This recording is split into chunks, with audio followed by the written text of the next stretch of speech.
I think you have to split it up into two types of digital culture. On the one hand, you have the old generation. You have people who grew up without digital culture or just with the beginnings of the digital culture or digital media, and who are not used to have digital culture or the digital media in their everyday life. And on the other hand, you have people like us, maybe from the early 90s on to now, who just grew up with digital media and who live the digital culture and who experience a certain impact of the digital media into their life, which develops this kind of digital culture. So, for example, we can't live without this digital media stuff and develop a certain way of habits or a social life or something. We just live in the digital way. So our generation from the early 90s has this certain deep digital culture which is not very comparable to people who grew up without digital media. So I think you have to keep always in mind that there are two ways of digital culture. One way in which you are very deep into it and in which you have a very hard experience with the digital culture and with the digital media, and on the other hand you have this way of just living with it but not really caring about it. Maybe you can live with it or you live without it.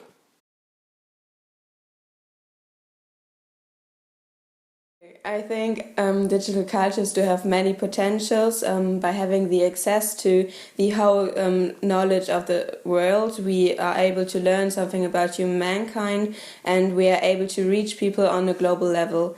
Therefore, we can reach people, shock, change and move everybody just through digital media. The image of digital cultures has changed much through the years. Today we are convinced that about the fact that digital cultures are the instrument to enrich in society, science and maybe also politics. By this, the offline culture has to adapt in the one or in the other way.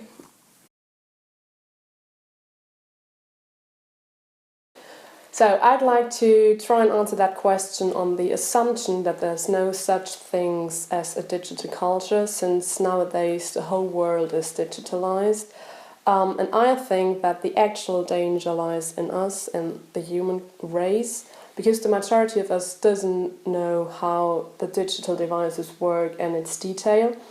And we just accept its disadvantages, since we believe that's the only way we can make use of the advantages the digital provides us with. And so we just push aside the negative side effects and just think about how it can enrich our lives. And I think that's pretty dangerous, because we consider ourselves as a super intelligent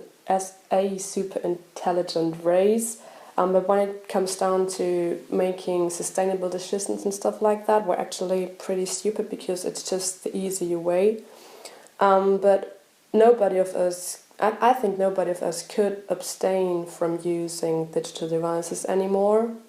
So all in all, our intelligence linked with our selfishness is the dangerous thing about a digital culture.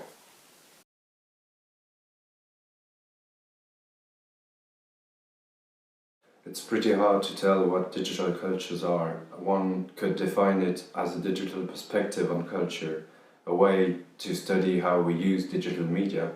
Others may say that digital cultures are a study of what emerges from the digital world. What do we use digital media for? So the answer to the question, what lies beyond digital cultures, depends on what we believe digital cultures are.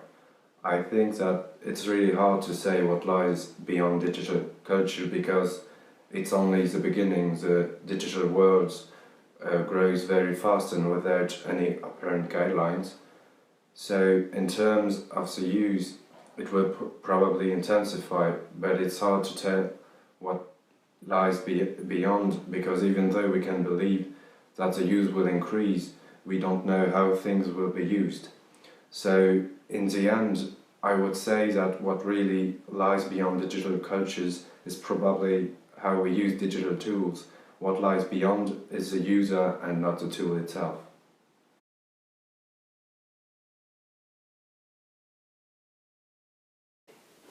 I think what the future of digital cultures could be is that digital cultures become more and more influencing our normal culture. So because more and more people use digital cultures, digital media, the culture would change to in a more digital way.